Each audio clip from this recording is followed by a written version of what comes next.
Big boss Malayalam season 7 പുതിയ promo വന്നിട്ടുണ്ട്. നമ്മുടെ അക്ബറും അതേപോലെ അനീഷേട്ടനും തമ്മിലുള്ളൊരു അടിയാണ്.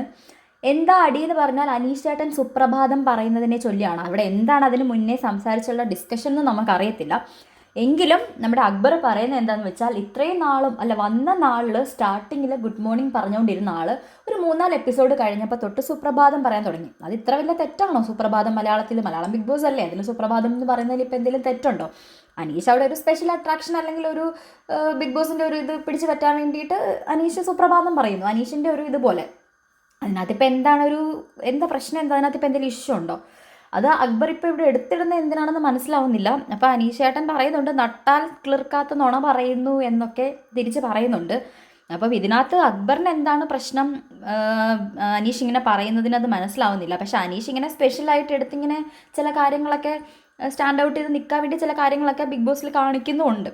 അപ്പം ലാലേട്ടൻ വന്ന് പറയുന്നത് എന്താണ്, മോശമാണോ സുപ്രഭാതം, എത്ര മോശമാണെന്ന് ചോദിക്കുമ്പോൾ അക്ബർ പറയുന്നത് രണ്ടും നല്ലതാണെന്ന്. അപ്പം അനീഷ് എന്നെ സമ്മതിക്കുന്നുണ്ട്. അനീഷ് 3-4 ദിവസം ഗുഡ് മോർണിംഗ് ആണ്, പിന്നീടാണ് സുപ്രഭാതമാക്കിയതെന്ന്.